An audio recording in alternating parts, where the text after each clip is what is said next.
Hello नमस्कार छात्रों, मैं विनीत सर आपके लिए विद्युत धारा एवं विभव से संबंधित कुछ आंकिक प्रश्न लेकर आया हूं जो गत वर्षों में बोर्ड परीक्षा में पूछे गए हैं और मैं कोशिश करूंगा इन प्रश्नों को सहजता और सरलता के साथ आपके पास रख सकूं, आपको समझा सकूं। तो बिना समय बर्बाद किए हुए अब वीडियो स्टार्ट करते हैं। आपको जैसे एक सूत्र हमने बताया था कि एक ही सूत्र से कई प्रकार के न्यूमेरिकल्स को सॉल्व किया जा सकता है। वो सूत्र है Q बराबर NI बराबर IT बराबर W/V, जहाँ Q को आवेश की मात्रा कहते हैं, N को इलेक्ट्रॉन की संख्या कहते हैं, E को 1.6, E का मतलब इलेक्ट्रॉन 1.6 गुना 10⁻⁻19 कूलम और I है विद्युत धारा। और यहाँ T है उसमें लिया गया समय, V है किया गया कार्य, आवेश को एक स्थान से दूसरे स्थान पर ले जाने में जो काम करना पड़ता है वो किया गया कार्य। और V है यहाँ पे विभव या विभवांतर। विभवांतर दो बिंदुओं के बीच में होगा तो विभवांतर, अदरवाइज दोनों बिंदुओं के बीच का कार्य भी दिया जा सकता है। ठीक है, तो एक सवाल सॉल्व करते हैं। इसी बेस्ड पे एक ही न्यूमेरिकल से आगे के सारे सवाल सॉल्व करेंगे। जैसे सवाल है न्यूमेरिकल से आपका क्या है, आप देखेंगे एक चालक तार सामान्य अवस्था में 5 इलेक्ट्रॉन अधिक हैं। एक चालक तार पर सामान्य अवस्था में 5 इलेक्ट्रॉन अधिक हैं, तो तार पर आवेश की मात्रा एवं प्रकृति ज्ञात कीजिए। पूछा क्या है और दिया क्या दिया है, इलेक्ट्रॉन की संख्या दी है n बराबर 5 इलेक्ट्रॉन, अधिक है या कम है, लेकिन 5 इलेक्ट्रॉन है यहाँ, तो इलेक्ट्रॉन की संख्या 5 है। और इलेक्ट्रॉन का आवेश दिया रहता है 1.6 गुना 10⁻⁻19 कूलम, हमें याद भी रखना चाहिए, और आवेश की मात्रा हमें ज्ञात करनी है। ठीक है, तो अब इसी फॉर्मूले से हम निकालेंगे। तो एक सवाल तो आपको पढ़ते ही पढ़ते पता चल गया, प्रकृति।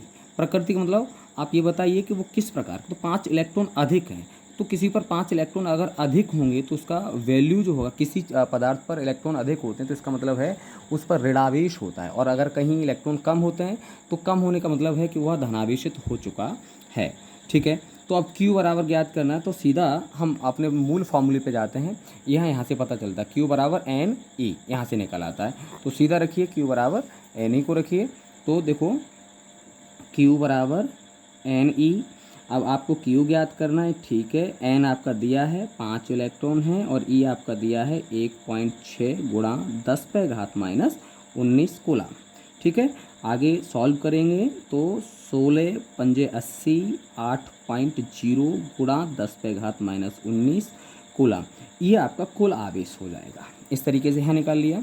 ऐसे ही दूसरा सवाल देखते हैं। दूसरा सवाल भी बिल्कुल इसी तरीके से है।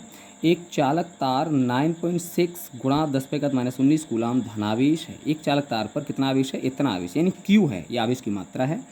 अब वो भी क्या, धनावेश बोला है इसने। ठीक है, इस चालक पर सामान्य अवस्था से कितने इलेक्ट्रॉन कम या अधिक होंगे, तो हम यहाँ भी इसको स्पष्टली समझ सकते हैं। धनावेश, धनावेश होने का मतलब है उसमें इलेक्ट्रॉन कम हो चुका है, इसलिए वो धनावेश हो चुका है।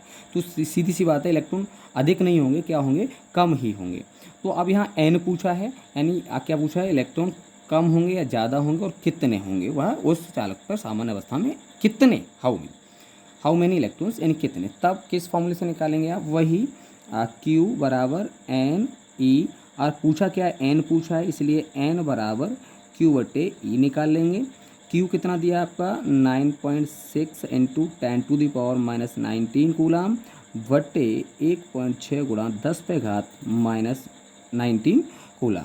इससे आप काट दीजिए, सीधा कट जाएगा, तो क्या हो जाएगा, 16 छक्के 96। एन का मतलब सीधा निकल आ रहा है, इससे ये कट रहा है, क्योंकि 10⁻⁻19 कूलम ऊपर भी जाएगा तो ये प्लस हो जाएगा, प्लस की घातों से माइनस का कैंसिल हो जाएगा, और इससे सीधा सीधा काट सकते हो, पॉइंट से पॉइंट हटाकर।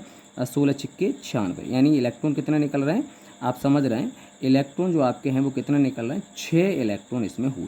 लेकिन ये 6 इलेक्ट्रॉन जो हैं वो कैसे होंगे, 6 इलेक्ट्रॉन क्या होंगे भैया, यहाँ पे धनावेश है, यानी कम हुए होंगे, कम होंगे, क्योंकि आवेश कैसा हो गया,